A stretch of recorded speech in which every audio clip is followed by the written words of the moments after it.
Did you ever wonder how the Sherman tank, a symbol of American prowess, came to be a game-changer in World War II?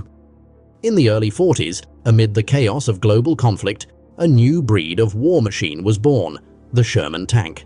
With a design that prioritized ease of production and maintenance, the Sherman tank was a marvel of wartime engineering. Its conception was strategic, a direct response to the formidable Axis powers' armored forces. At the heart of the Sherman's design was a simple, yet profound understanding that strength in numbers could turn the tide of war. This ethos led to a tank that was not only robust and reliable, but also mass-producible, allowing for an overwhelming presence on the battlefield. As the assembly lines hummed, churning out these iron beasts, the balance of power began to shift. Thus, the stage was set for the Sherman tank to play a pivotal role in the most significant global conflict of the 20th century. In the heat of battle, the Sherman tank emerged as a formidable adversary. It was first thrown into the fray in North Africa during the Second World War. As the Allies clashed with the Axis powers, the Sherman was deployed to help turn the tide. The tank's performance in the desert was nothing short of impressive. Its speed and maneuverability allowed it to outflank enemy positions, and its powerful 75mm gun could rip through enemy armor like a hot knife through butter.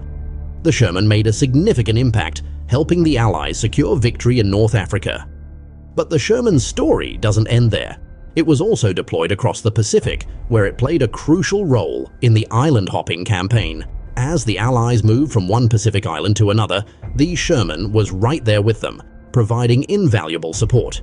In the dense jungles and rough terrains, the Sherman showcased its versatility, navigating difficult landscapes with relative ease. Its performance here was as commendable as it was in the desert. The Sherman tank was no doubt a game-changer. Its arrival on the battlefield often spelled doom for the enemy and hope for the Allies. It was reliable, versatile, and powerful.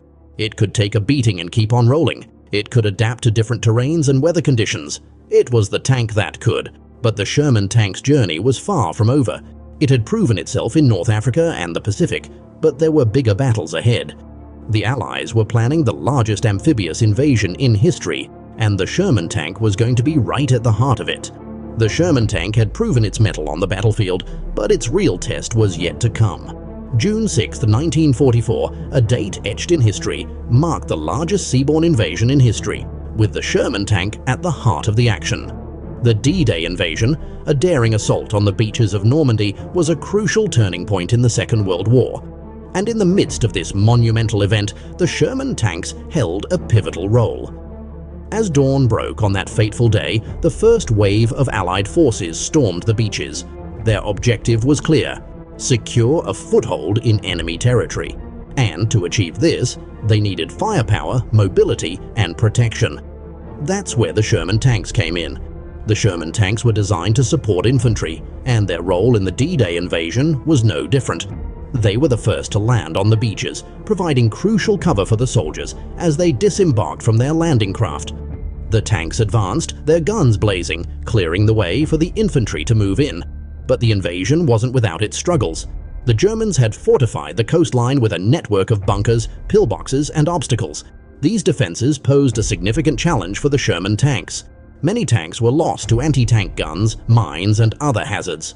Yet, despite these challenges, the tanks pressed on, their crews displaying remarkable courage and determination. The role of the Sherman tanks during the D-Day invasion cannot be overstated. They were the spearhead of the assault, the shield for the infantry, and a symbol of the Allies' resolve. Their contribution to the successful landing was immense. They helped to suppress enemy fire, destroy fortifications, and create a path for the advancing infantry. Despite the challenges, the Sherman tank had once again proven pivotal in turning the tide of the war. Their resilience and adaptability underlined the tank's importance in the Allied war effort.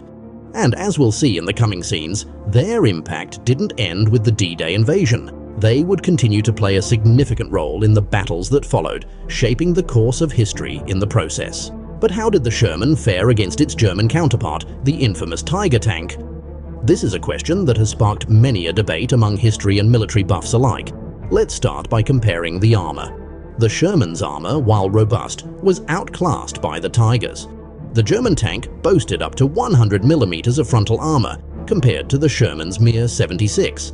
This meant that the Tiger could withstand direct hits that would penetrate the Sherman's defenses. But it's not just about the armor.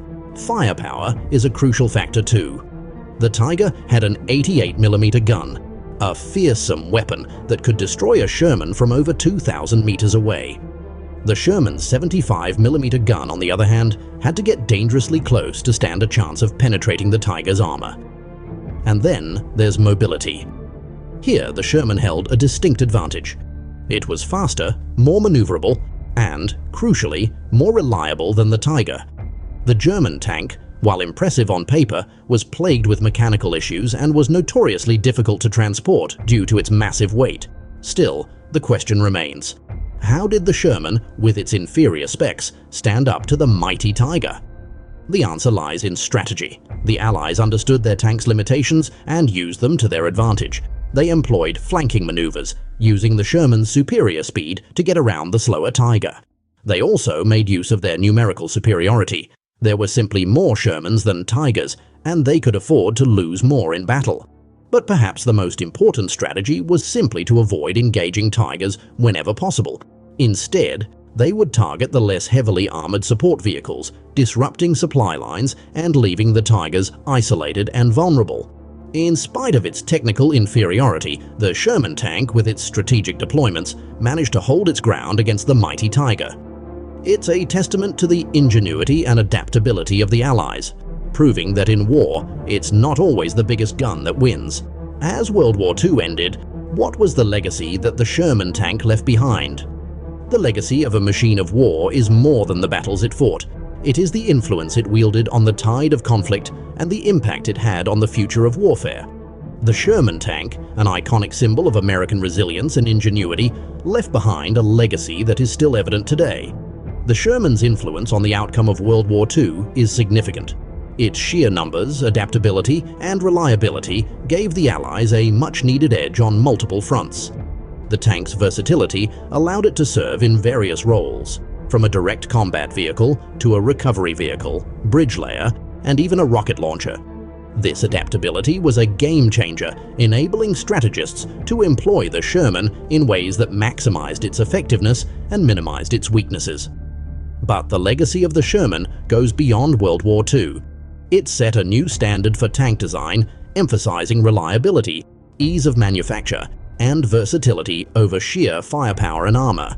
This was a shift from the traditional focus on firepower and armor thickness, and it influenced the design of tanks for decades to come. The Sherman also had a profound impact on military strategy. It demonstrated the importance of mobility and numbers in armored warfare, principles that would be adopted and refined in subsequent conflicts. The tank's role in combined arms operations, working alongside infantry and air support, also set a precedent for future warfare. Furthermore, the Sherman tank became a symbol of American industrial prowess, of the nation's ability to mobilize and equip its forces at an unprecedented scale. A symbol of the determination and ingenuity that helped to turn the tide of the most devastating war in human history. The Sherman tank, a symbol of American resilience and ingenuity, had not only shaped the outcome of World War II, but also left an indelible mark on military history. So, what can we take away from the story of the Sherman tank? Born out of necessity, the Sherman tank became one of the defining symbols of World War II. From its creation, it was designed not only for power, but for strategic versatility, becoming an essential tool in the hands of the Allied forces. It played a pivotal role in various theaters of the war, from the sandy deserts of North Africa to the rainy forests of Western Europe, proving its worth time and again. Its face-off with the formidable Tiger tank was a clash of titans, a war of strategies, and a testament to the power of innovation over brute force. And even today, the Sherman's legacy lives on, not just as a relic of a bygone era, but as a symbol of human ingenuity at its peak. The Sherman tank, a testament to American ingenuity and strategic brilliance, remains a living testament to a time when the world was at war, and a machine could make the difference between victory and defeat.